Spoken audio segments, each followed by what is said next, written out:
teman-teman, selamat datang kembali di channel Ujang Halu.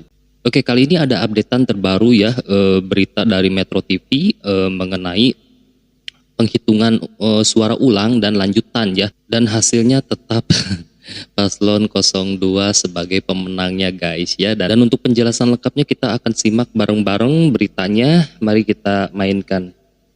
Rona, bagaimana jalannya PSL di kawasan Sunter? Apakah penghitungan surat suara di sana sudah selesai? Ya, baik Reza, memang hari ini KPU melaksanakan PSL atau pemungutan suara lanjutan atau susulan di beberapa wilayah yang salah satunya adalah tempat saat ini kami melaporkan, tepatnya di TPS 143 kawasan Sunter, Kecamatan Tanjung Priok, Jakarta Utara. Di mana sekitar 1,5 jam yang lalu ini perhitungan surat suara ini sudah berlangsung dari pukul 14.30 hingga pukul 15.00 waktu Indonesia bagian Barat. Sedangkan untuk pemungutan suara ini sudah berlangsung sejak tadi pagi pukul 8.00 hingga berakhir pada pukul 13.00 waktu Indonesia bagian Barat.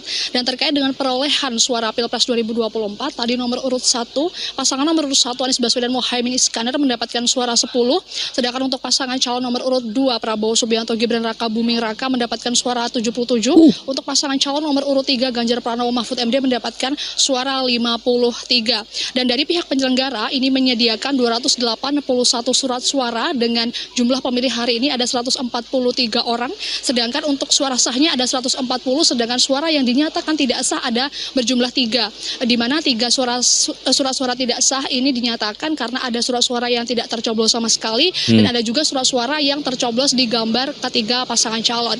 Namun kami juga melihat bahwa perhitungan surat suara ini disaksikan langsung oleh 10 orang saksi dari perwakilan masing-masing pasangan calon, baik itu pasangan calon nomor urut 1, nomor urut 2 maupun nomor urut 3, yang mana perhitungan surat suara ini juga dicocokkan dengan formulir C1 Plano Resa. Dan tadi kami juga mendapatkan informasi serta mengecek langsung ke pihak KPPS bahwa jumlah DPT pada hari ini 24 Februari di TPS 143 Sunter ini ada 275, dan apabila pemungutan suara ini dilaksanakan pada 14 Februari kemarin juga sama DPT-nya 275. Dan kami tadi mengecek hal ini karena belakangan pasca pemungutan suara serentak pada 14 Februari lalu ini sempat terjadi ramai-ramai di masyarakat, terjadi dugaan penggelembungan suara untuk menguntungkan paslon tertentu. Maka dari itu kami tadi mengecek secara langsung begitu terkait dengan jumlah DPT apakah berubah atau tidak. Kemudian juga terkait dengan pemungutan suara susulan di kawasan Sunter ini terjadi karena pada 14 Februari lalu sempat terjadi banjir di kawasan Jakarta Utara sehingga masyarakat tidak bisa memilih pada hari itu, dan logistik dari pemilu ini sempat terendam banjir juga. Dan kami tadi juga sudah bertanya kepada masyarakat bahwa sebagian dari mereka ada yang merasa senang karena bisa menyalurkan hak pilihnya hari ini, namun sebagian dari mereka juga sempat merasa kecewa meskipun mereka tetap yakin terhadap pilihannya masing-masing. Demikian, Reza. Ada yang kecewa. Kita langsung beralih ke Surabaya. Belinda, bagaimana pemungutan suara ulang di Surabaya? Surabaya nih. Ya Reza dan pemirsa, untuk proses pemungutan suara di Surabaya saat ini sudah sampai tahap perhitungan, di mana di belakang saya ini masih berlangsung proses perhitungan suara untuk DPR RI. Dan ini saat ini saya sedang berada di TPS 15 Kelurahan Dukuh Pakis, Kecamatan Dukuh Pakis, Surabaya, di mana tadi pagi di TPS ini sudah dilangsungkan proses pemungutan suara ulang.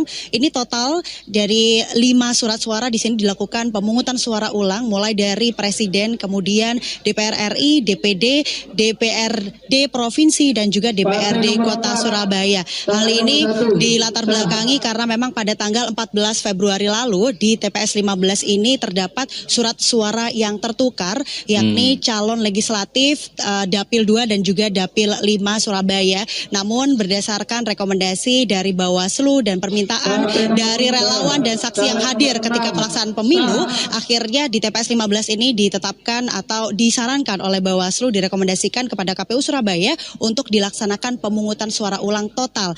Kemudian sementara itu untuk di Surabaya sendiri ada 10 TPS yang melaksanakan pemungutan suara ulang, di mana ini terbagi menjadi 2 wilayah. 8 TPS berada di wilayah Surabaya Barat dan 2 TPS sisanya berada di Surabaya Selatan.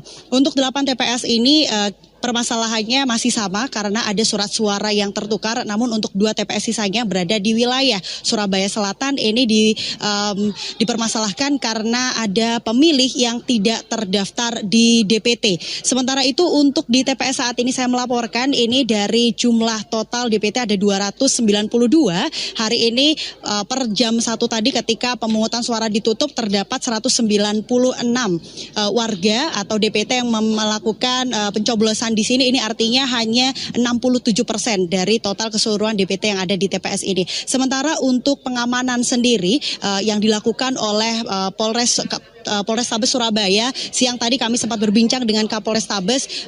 Beliau menyebutkan bahwa untuk pemungutan suara ulang di Surabaya sendiri ini dilakukan penambahan personil untuk mengamankan agar proses pemungutan suara berjalan dengan lancar dan minim kericuhan yang akan terjadi ketika pemungutan suara ulang. Sementara untuk antusias warga sendiri di beberapa TPS, ini pantauan kami, ada beberapa TPS yang terlihat sepi, warga tidak banyak yang datang. Ini karena di TPS tersebut hanya melakukan proses pemungutan suara untuk calon legislatif DPRD Kota Surabaya. Sementara untuk yang berada di belakang saya ini dari TPS 15 ini karena memang melakukan pemungutan suara untuk 5 surat suara sehingga antusias warga cukup tinggi untuk hadir dan mengawal perhitungan. Bahkan sampai saat ini di belakang saya masih banyak warga yang terus mengawal proses perhitungan suara. Sekian laporan dari Surabaya, kembali ke studio, Reza.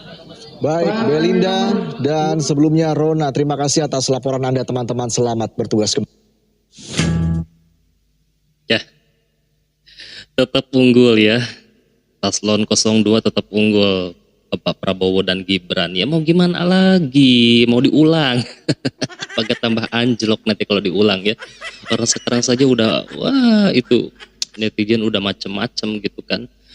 Karena apa ya, karena ya itu ya keluar-keluarnya itu loh, ada isu kecurangan lah apalah gitu. Kenapa nggak terima saja dengan lapang dada gitu ya, karena dulu saja Bapak Prabowo waktu kalah sama Bapak Jokowi itu nggak sampai kayak gini keluar-keluar ya, tapi melalui jalur yang benar gitu, tidak menyebarkan isu yang macam-macam seperti yang kemarin-kemarin itu yang isunya tuh jadi menyebar kemana-mana gitu kan, adanya isu kecurangan kayak gitu kan. Aduh, jadi khawatir juga ya guys ya, khawatir banyak yang stres gitu nanti. Oke, terima kasih buat kalian yang sudah nyimak bareng, kita sama-sama tahu ya beritanya ini. Semoga kalian dan keluarga selalu diberi kesehatan. Mungkin cukup sekian, nanti Ujang lanjut lagi, sampai jumpa.